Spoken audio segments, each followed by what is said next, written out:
এই যে এটা হচ্ছে আমার বাড়ির গোপাল।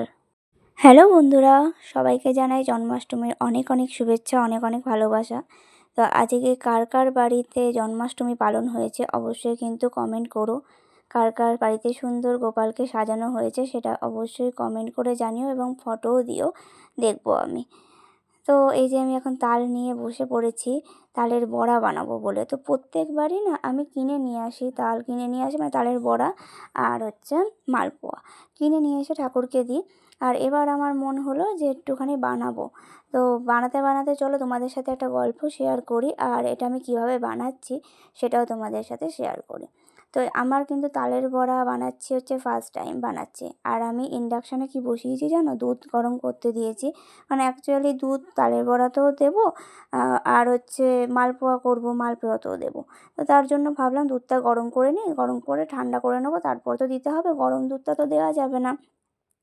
আর তাল ছাড়াতে গিয়ে তো মানে আমি পাগল হয়ে গেছি। তালগুলো ছাড়াতে গিয়ে এত হাত পিছলে যাচ্ছে, মানে এরকম যে তাল ছাড়াতে গেলে এতটাই হাত পিছলে, আমি সত্যি কথা বিশ্বাস করে আমি কোনোদিন ছাড়াইনি, তো আমি কী করে জানবো।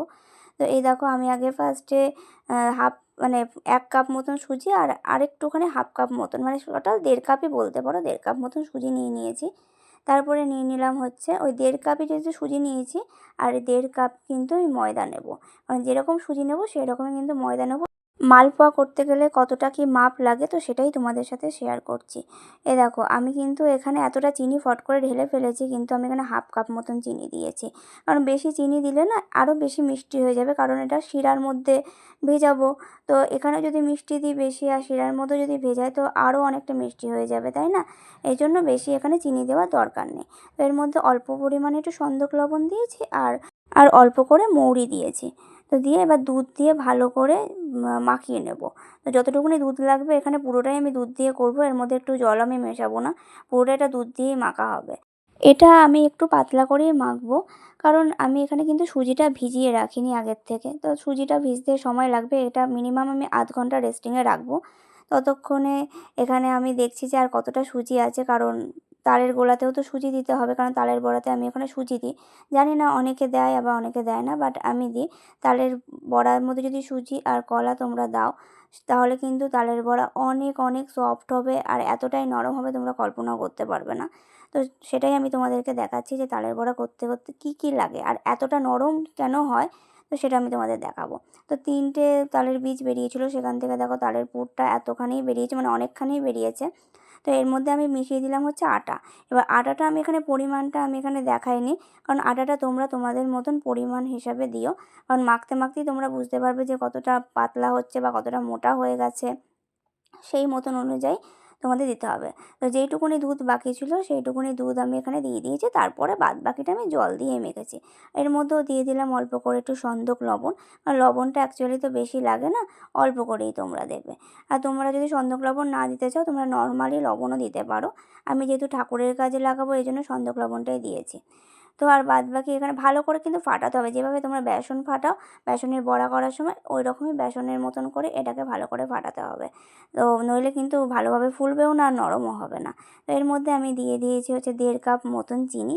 চিনিটা আমি এখানে 1.5 কাপ দিয়েছি ঠিকই, কিন্তু আমার এখানে মিষ্টিটা না খুব কম হয়ে গেছিলো, আমি বুঝতে পারিনি, কারণ ফার্স্ট টাইম আমার কাছে এটা নতুন। দুটোই নতুন, আমার মালপোয়াও নতুন এটাও নতুন, ফার্স্ট টাইম করছি। তো এখানে আমি আধ কাপ মতন সুজি দিয়েছিলাম। তারপরে সুজিটাকে আমি ভিজিয়ে রেখে দিয়েছিলাম, তার মধ্যে এখানে আমি 6টা কলা আমি দিয়েছি। তো কলাগুলো সুজির সাথে এইভাবে মেখে মেখে ভিজিয়ে রেখেছি। তো প্রায় এটা 20 মিনিট মতন আমি ভিজিয়ে রাখবো। তো ততক্ষণে আমি এখানে একটু গরম জল বসিয়ে দিয়েছি, তার মধ্যে দিয়ে দিয়েছিলাম চিনি, কারণ হচ্ছে শিরা করার জন্য। এখানে সুজিটা খুব সুন্দরভাবে ভিজে গেছে। এবার সুজিটা দিয়ে ভালোভাবে আরেকবার তালের সাথে পুরোটা ভালোভাবে মিশিয়ে নেব। এবার আমি তেল গরম করতে বসিয়ে দিয়েছি। এবার এখানে যেহেতু অল্প করে এখন তেল নিয়েছি, কারণ ফার্স্টে মালপোয়াটা করব। তো মালপোয়াটা ছেড়ে আমার একটু ভয়ই লাগছিল যে মালপোয়াটা তলায় লেগে যাবে কিনা। অ্যাকচুয়ালি ফার্স্টে প্রথমটা একটু তলায় লেগে যাচ্ছিলো, তারপর দ্বিতীয়টা তারপর ঠিক হয়ে গেছে। আমার প্রথম দেখবে পিঠে করতে দেখবে প্রথমটা খুব লেগে যায়, তো তারপরে ঠিক হয়ে যায়। তো এবার আমি বসিয়ে দিলাম, কারণ দুখানা ফার্স্টে মালপোয়া করলাম, তার কারণ হচ্ছে ঠাকুরের জন্য যেটুকুনি করার দরকার আগে সেটুকুনিটা আমি করে নিয়েছি। তো তা বেশি তো এখন করে লাভ নেই, ঠাকুরকে আগে ভোগ দেবো তারপরে তো সবাই গ্রহণ করবে প্রসাদ।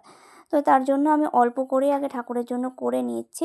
তোমরা যারা যারা আমার মতন করে তালের বড়া করো, তো তারা অবশ্যই কিন্তু কমেন্ট করে জানিও। আর যারা যারা করোনি এইভাবে, তাদেরকে বলবো যে এইভাবে একবার তালের বড়া করে খেয়ে দেখো, তারপরে বলবে যে না দিদি সত্যিই এরকম সুন্দর নরম হয় আর সত্যিই খেতে খুব সুন্দর লাগে।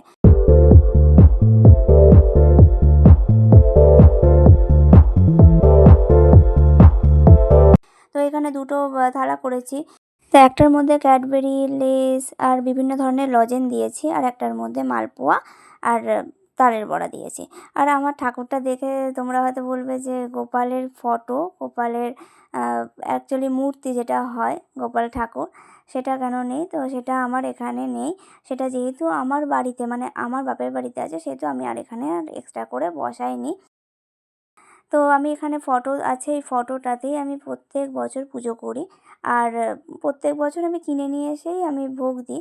তো এবার ভাবলাম আমি নিজের হাতেই একটু ঠাকুরকে ভোগ দিই। তো বলো পুরো ভ্লগটা কেমন হচ্ছে, তোমাদের কেমন ভালো লাগছে কিনা সেটা কিন্তু প্লিজ কমেন্ট করে জানিও। তো এবার আমি পুজোটা দিয়ে নিই। তোমাদের আগের দিনের একটা আমি মিনি ভ্লগ দিয়েছিলাম যে আলপনা আঁকছিলাম। সেই মিনি ভ্লগে আশরাফুল কমেন্ট করেছে, দিদি বিরাট সুন্দর হয়েছে। Thank you so much Ashraful. ওরা আঁকতে পারি না, কিন্তু আঁকতে আমি খুব ভালোবাসি। এবার আলপনাটা আমি নিজের মন থেকেই দিয়েছি। তো কেমন হয়েছে সেটা অবশ্যই কিন্তু কমেন্ট করে প্লিজ জানিও। এবার একটু পুরো জায়গাটা ফুল দিয়ে সাজিয়ে দিচ্ছি। তোমাদেরকে এবার একটা কথা বলি, তোমরা তো লাইভে আমাকে অনেক অনেক সবাই ভালোবাসা দিচ্ছ, তার জন্য তো অনেক অনেক থ্যাঙ্কস। মানে থ্যাঙ্কস বললেও মনে হয় সেটা অনেক ছোট কিছু হবে। অনেক তোমরা পাশে থাকছো।